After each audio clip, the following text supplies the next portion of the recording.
On November 26, 1953, Milton J. Ferrin and Nadine Syme became the proud parents of a new baby boy, Vernie J. Ferrin. He is the oldest brother of Lynn and Jan. The legend of Vern Ferrin was large in his own time and has grown exponentially over the past 31 years. A mere mention of the name Vern brings to mind images of adventure, intrigue, and of course seduction. His true life account would make any hero blush from inexperience. Vern can't help the fact that beautiful, gorgeous women constantly surround him. He's a beautiful man. But more importantly, he truly has a beautiful, kind heart. He has a calming effect on any heart that's been hurt, broken, or is in a tender state.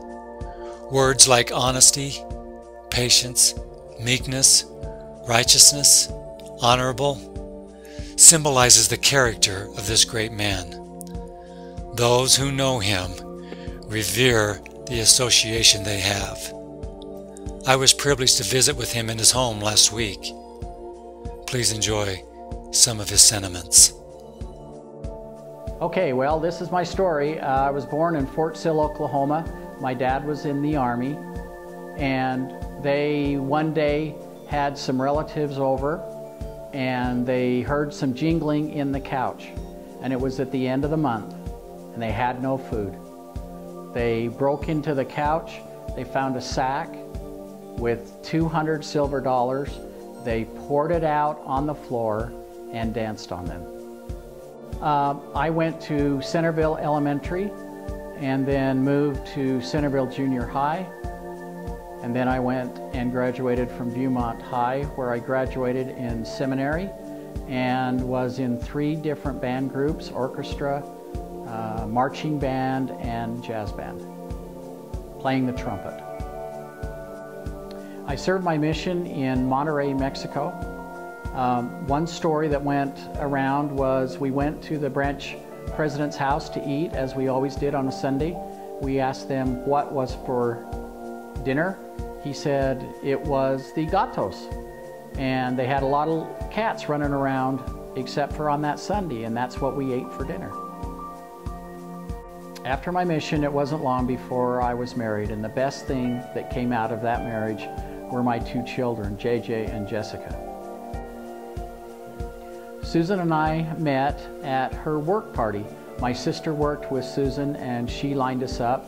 And the first time I saw Susan, she was dressed in a clown outfit and had 3 little girls tugging at her costume because they wanted to go home.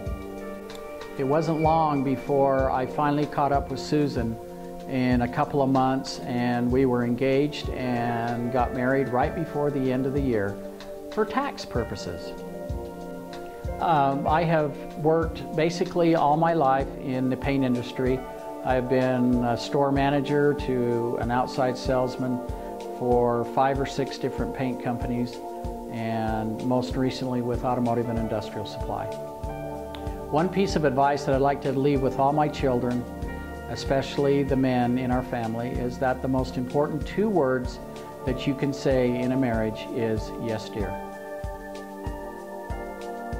When Susan and I got married, we blended families, and we have 7 of the most incredible children that anyone could ever ask for. Katie is so organized, and if we want to have a good trip, she organizes everything. Mandy is artsy and loves to have everything done just the right way, and she loves to cook and keep her house clean.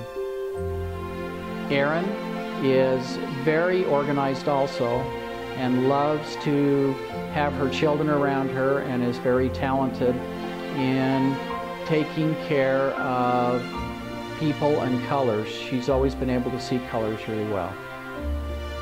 JJ is very talented. I think he got my dad's talent for doing things with his hands. He can build cars, is a carpenter, and can do anything that he wants with his hands. Jessica is also very talented and very smart, and she has done a lot of things in her life on her own, and she's come through with flying colors in my eyes. Cole is very, very funny and has a great sense of humor and is very well liked with his employers and is moving up the corporate ladder. Angie has been the caboose. We didn't know whether we were going to have Angie or not, but we are so glad that we did. And she has been a great blessing in our life and is very talented and very smart also. One of the greatest days of my life, according to my wife Susan, is when I caught a great big rainbow trout, 3 to 5 pounds, out of the Snake River, and Phil can verify that I actually did. Okay, well, something about Susan. I can truthfully say that I would not be here today enjoying what we have together if it wasn't for Susan. I love her and I appreciate all that she's done, standing by me through thick and thin for 31 years. I love her.